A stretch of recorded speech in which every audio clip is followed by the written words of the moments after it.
Oman issues 2 royal decrees. The Tender Board awards the project of Khasab Lima Daba Road in the Governorate of Musandam and development projects worth more than 177 million Omani Riyals. The state's general revenues increased by 6% by the end of the first quarter of this year. And the annual conference of the Federation of Arab Capital Markets seeks to enhance their integration and marketing opportunities for listed companies.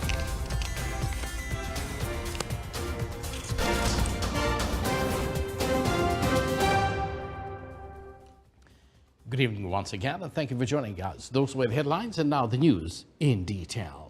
His Majesty Sultan Haytham bin Tariq issues 2 royal decrees. Royal Decree number 28 over 2023 approving organizational structure of the Foreign Ministry.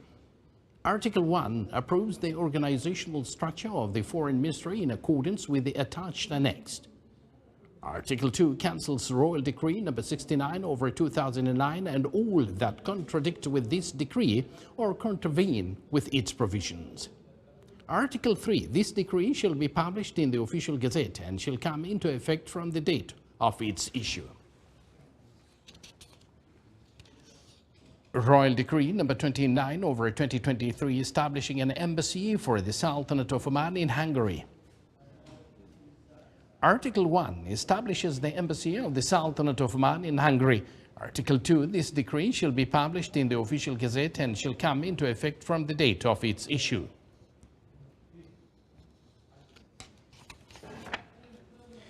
The Tender Board in its third meeting of the year awarded a number of projects with worth more than 177 million Omani Riyals.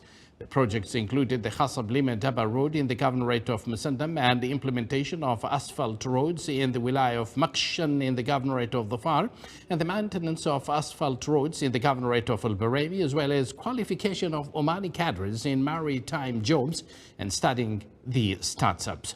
The Tender Board also awarded additional works for the projects of Nizwa Thembrate Road as well as consultancy works related to project of Muscat Innovation Complex. The state's general revenues increased by 6% at the end of the first quarter of this year compared to the same period last year, recording about 3,217 million Omani Riyals. Public spending amounted to about 2,767 million Omani Riyals, up by 4%. The Ministry of Finance stated that it had paid more than 325 million Omani Riyals dues to the private sector. The state's general budget recorded a financial surplus amounting about 450 million Omani Riyals. His Excellency General Sultan bin Mohammed Al Nu'mani, Minister of the Royal Office, received Major General Mohammed Bakri, Chief of the General Staff of the Armed Forces of the Islamic Republic of Iran, and his accompanying delegation. During the meeting, they exchanged cordial talks and discussed ways of developing cooperation in various fields. Both sides reviewed the historical relations binding the Sultanate of Oman with the Islamic Republic of Iran, as well as discussing a number of issues of mutual concern. With more than 200 participants, the annual conference of Arab Federation of Capital Market is hosted in the Sultanate of Oman, represented by Muscat Stock Exchange. More details in the following report. To exchange knowledge, expertise and experience on a regional and international level. Also, to enhance marketing opportunities for listed companies in the region to various investors in a way that benefits the economic of Arab countries. Those were the top priorities of the annual conference of Arab Federation of Capital Markets hosted in the Sultanate of Oman, represented by Muscat Stock Exchange, with the participation of more than 200 participants from stock exchanges, financial market regulators, brokerage firms and investment fund managers. The Sultanate of Oman receiving us today into Muscat and having the annual conference of the Arab Federation of Capital Markets here for the first time physically since the corona pandemic is really key for us, and we're very happy and seeing all the attention coming from the chief executives of all the Arab exchanges and the CSDs participating yesterday in the General Assembly and today within the conference. We have seen a lot of good momentum here, and the good support we're seeing from the Omani government is quite key for us.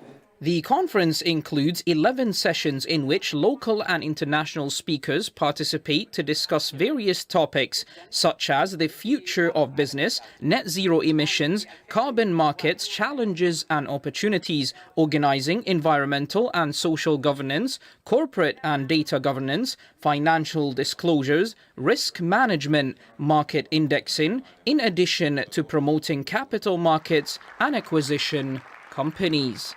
It's a very good opportunity to stay up to date with all the trends happening in the region, specifically all the Arab stock market exchanges. It also gives us an opportunity to know what's up to date, where the world is heading to, and gives us a great opportunity to also meet peers from different countries. We are very much relevant to this year's topic, which is for green finance, and we are proud to share about green fintech, as we are going to share in this conference. So mostly it is about how fast we can bring this technology to digitize.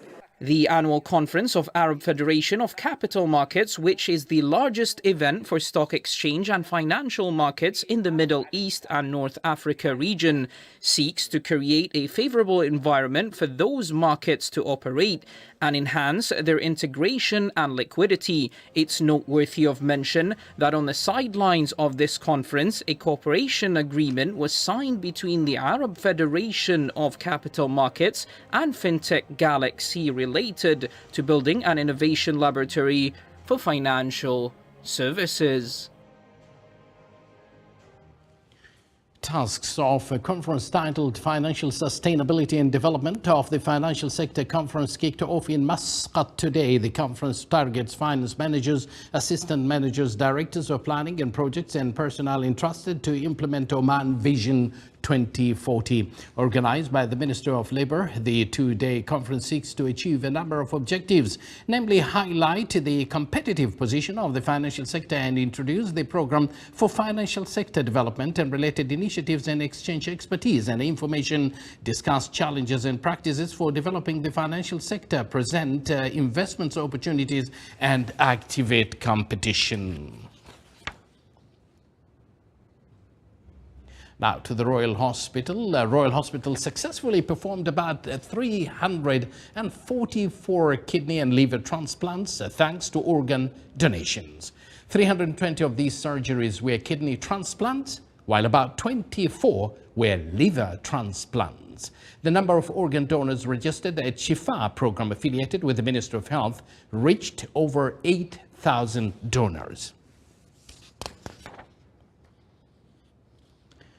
The second day of a three-day quadripartite regional meeting continues its activities in Muscat. Here is a report on that. To accelerate the implementation of One Health in the Eastern Mediterranean region, the two-day of a three-day quadripartite regional meeting is being held in Muscat. The meeting, which is being hosted by the Sultanate of Oman, represented by the Minister of Health in cooperation with the Regional Office of the World Health Organization for the Eastern Mediterranean and the WHO European region. The meeting is being attended by senior key management and decision makers representing sectors of the human, animal and agriculture and environmental areas from the 22 countries of the region. The meeting aims to update countries on global and regional progress in the area of One Health. Now, to learn more about One Health with us live online via telephone call is Dr. Amal bin Saif Al-Mani, Director General for Diseases Surveillance and Control, Minister of Health. Dr. Amal, thank you for joining us, and let's go direct to the question. What is all One Health concept about? You know, the One Health concept is an evolving terminology and a converging system that would bring all sectors out of their silos into collaboration when it comes to addressing health-related issues, hoping to create a balanced ecosystem for best outcomes of human health, animal health, food agri-system, and so positively impacting the economy and the global development. And what is then expected outcome of this conference? The main one would be to raise the awareness on the global and regional progress of countries in One Health and identify the regions and country-specific needs to adapt the One Health framework by also sharing best practices, challenges, and opportunities from countries in the region. Mm-hmm. And can you tell us about most prominent matters in today's discussions in the meeting? The first one that I would mention is the one about the human behavior science and how to assess the community's practices as an important aspect of engaging the public in One Health and drive behavioral changes to accelerate the implementation of One Health. The other one that was of a big interest in the conference is Oman presentation of One Health practices and how we get the intersectoral collaboration internally here. And it was acknowledged by all the attendants as a leading example at regional and global level. I believe there are about 22 countries actually representing. And who are the participants who are attending? They are senior managers, I believe so. Can you just highlight on that? So we had all the countries in the region, the Middle East region, and we have around 121 participants representing the sector of health and environment, agriculture and animal health, as well as the organization of the quadripartite at the UN office and also at the regional offices. Dr. Amal, we wish you all the best, and I know that you are quite busy. Thank you very much for being with us. That was, of course, Dr. Amal bin Saif Al-Mani, Director General for Disease Surveillance and Control, Minister of Health. Thank you very much, Dr. Amal.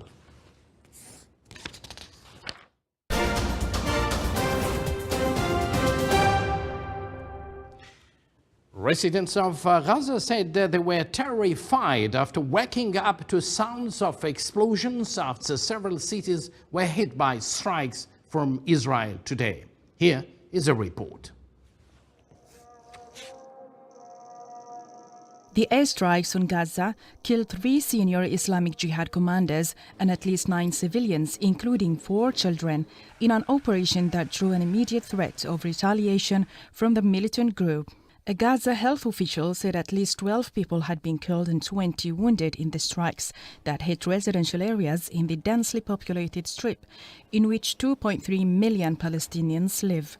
The airstrikes were the latest incident in more than a year of surging violence that has seen repeated Israeli military raids and escalating settler violence in the occupied West Bank, amid a spate of Palestinian street attacks against Israelis.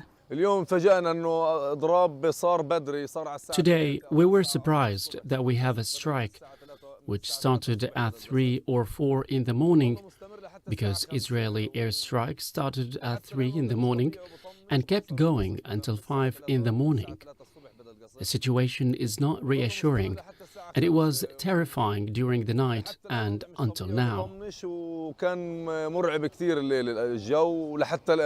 Islamic Jihad identified the commanders killed as Jihad Ghanam, Khalil al-Bahtini and Tariq Azz-Din. The military said 40 jets took part in what it called precise strikes. It was a convergence of intelligence, timing and weather.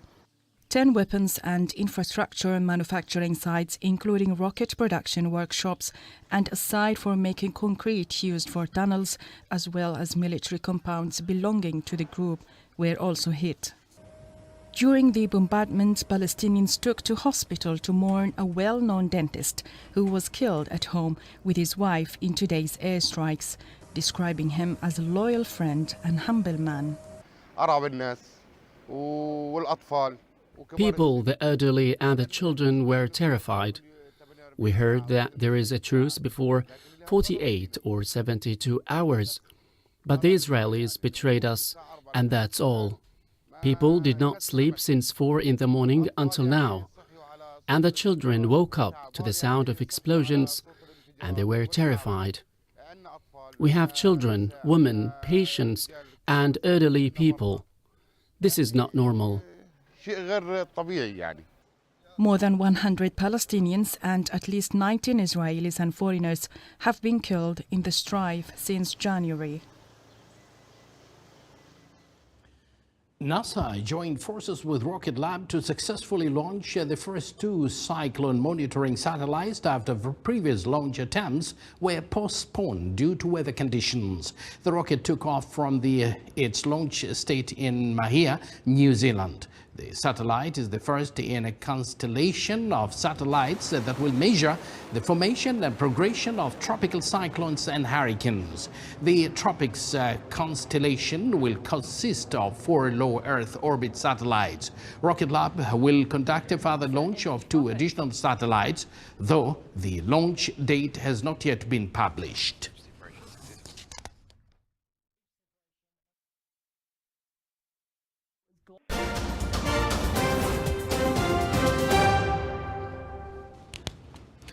Welcome back to the Sultanate of Oman television, and now local news. Wilaya of Ja'lan Bani Abu Ali in South Sharqiya Governorate organized the traditional equestrian sports competition in cooperation with the Al Asail Equestrian Club. More details coming up in this report.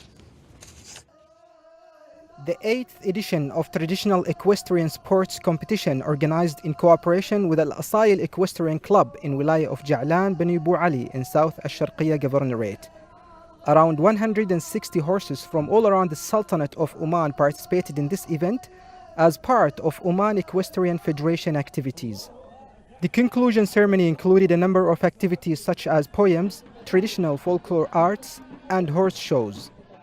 Omani people have been interested since ever in teaching their children horse riding basics and make them love equestrian in general from an early age. So they bought those horses and encouraged them to attend various equestrian events. Oman Equestrian Federation is dedicating all efforts in maintaining the traditional equestrian sports, as it is one of the sports that Sultanate of Oman is distinguished with among other countries. This equestrian show isn't only considered as a sport show, but it's also a traditional and cultural event that shows the deep heritage of Omani people when it comes to equestrian activities.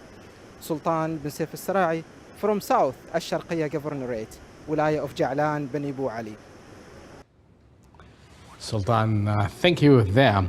A press conference was held to highlight the upcoming 34th General Arab Insurance Federation to be hosted by the Sultanate of Oman early next year. More details coming up in this report. A press conference was held on the preparations for the upcoming 34th General Arab Insurance Federation Conference in February 2024 that is expected to focus on shaping the future of the regional insurance industry, incorporating the technological advancements and superior customer experience, apart from working closely with the policymakers and regulators in the Arab world to create supportive regulatory environment that encourages innovation and continued growth.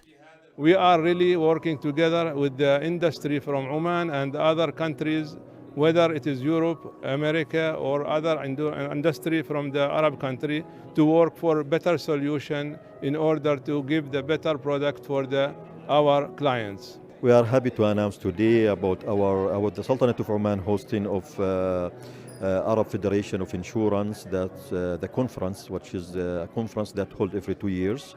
It's a big conference where it gives good opportunities for all the insurance companies in the Arab Gulf countries, and Arab world to be hosted here in Oman, and discussing the main hot issues about the insurance industry, economic factors that affected the industry in Oman. It will be a good chance for everybody for attracting new investment and also to expand and explore the opportunities in our local market. Overall, the Gulf Arab Insurance Federation Conference is an essential event for everyone working in the insurance industry in the Arab world. It offers a unique opportunity to learn from experts, networking with peers, and stay relevant on the latest trends and developments in the sector. Now to Ad-Dakhiliya, the Director General of Education in Ad-Dakhiliya Governorate held a forum on enhancing school-family partnership. Again, here is a report on that. In light of the massive impacts of the ongoing global changes on communities and children in particular, the Directorate General of Education in Ad-Dakhiliya Governorate organized a forum on enhancing the school-family partnership in raising and educating children. We are really proud to participate in this forum. This forum enhances the partnership between parents and school. We tried hard to spotlight open the significant role of parents to develop their students' student achievement. Both school and family plays a vital role in bringing up and educating children. And as you know, the Parents' Council is working on behalf of all parents. And they are only not concerned about the learning level of the students. No, they are concerning about all issues that play a vital role in the bringing up students, like the behavior and psychological issues, and which appears obviously nowadays because of the globalization and things like that. The forum, which was held at the ISKI Cultural Center, was under the theme "For Them We Form Partnerships," witnessed broad participation of practitioners, school principals and headmistresses, and heads of parent councils to share the latest strategies in promoting positive values among school students. The cooperation between the school and the family, it's like two faces in one coin. And there are so many roles has to be handled by the council in cooperation between the families and the school. The council itself has got the feeding back by their following up of what's going on in the school, and also by the feedback from the parents. And according to that, they try to find a solution for all the problems which occur in the school, and with the cooperation of the school itself. And then they solve it. We are very happy today to be in this forum, which present different experiences of parents' councils that will help school administration in improving students' education. The discussion sessions of the forum focus on the traditional and modern roles of parents' councils and the role of the family in adjusting children's behaviors. Some successful school experiences and initiatives in this field were also reviewed at the event. Aligning visions and efforts between families and schools does not only support students' academic performance, but will also ensure their growth in various aspects of life. صالح بخلفان الرحبي، ولاية أوفيزكي الداخلية، Governorate. This is the Sultanate of Oman television. Before we end tonight's bulletin, here are the main points once again. His Majesty the Sultan issues 2 royal decrees. The tender board awards the project of Khasab Lima Daba Road in the Governorate of Musandam and development projects worth more than 177 million Omani Riyals. The state's general revenues increased by 6% by the end of the first quarter of this year. And the annual conference of the Federation of Arab Capital Markets seeks to enhance their integration and marketing opportunities for listed companies. And with that, we do conclude this news bulletin directed by Mahmoud Al-Hsani. And this English news bulletin has been edited by Abdul Latif Al-Blushi and Ral Al-Jardaniya. Sound engineer Ali Al-Blushi. Video editor Badar Al-Haddabi and Ahmed Al-Kharousi. Auto cue operator Firas Al-Saadi. Phone call operator Mahmoud Al-Zidgali. Mixer Fatma Al-Mishakhiya. And I'm Abdullah bin Ahmed Al-Rubi'i signing off for now. Good night.